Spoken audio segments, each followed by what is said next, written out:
Hello বন্ধুরা, দেখেন এই যে এই মহিলার কাছ থেকে স্বর্ণের আসল কানেরটা নিয়ে বার দেখায় আমাদের ঝিটকা হরিরামপুর মোড় থেকে বার দেখায়, স্বর্ণের বার দেখায়, তার আসল স্বর্ণের কানেরটা নিয়ে গেছে। এই তো কাকে ওইটা, এই যে এই যে আপনারা দেখেন এই যে স্বর্ণের বার দেখাইছে। এই যে এটা তো স্বর্ণ না, আমার মনে হয় যে পিতলের কোনো কিছু হবে, পিতল, এটা পিতল হবে।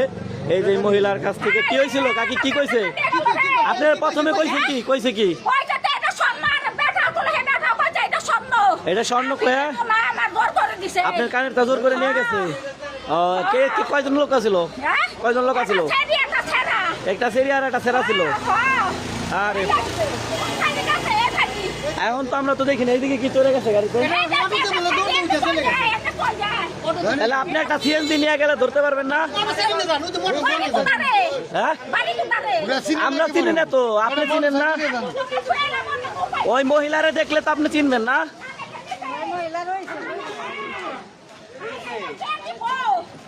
আপনি যে কোনো একটা গাড়ি নিয়ে যান, যায় দেখেন ধরা যায় কিনা। গাড়ি না চিনলে কি, ওরা তো অটোতেই গেছে, এইদিকেই গেছে, দেখলে চিনবেন না? দেখছেন কত বড় প্রতারণা। আমাদের বাংলাদেশে বর্তমানে এটা আমাদের ঝিটকা হরিরামপুর মোড়ে আজকে এই যে কিছুক্ষণ আগের ঘটনা, দুইজন লোক এসে অচেনা লোক স্বর্ণের বার দেখায় ওনার কানের তা জোর করে নিয়ে গেছে। এখন উনি প্রায় পাগল মতো হয়, আসল স্বর্ণ নিয়ে ওনার হাতে পিতল ধরিয়ে দিয়েছে। বর্তমানে সিটার বাটটা ভরে গেছে, তাই প্রত্যেক মুরব্বী বা যারা আছেন আমাদের, ওই যে মোটর সাইকেল হয়েছে ওনার একটা রিজার্ভ করে যান, উনি প্রায় পাগল প্রায় হয়ে গেছে।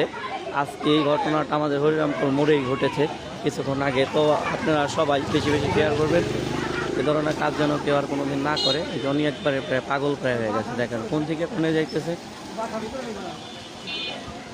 দেখেন কই যায়, উনি যাই কোনে।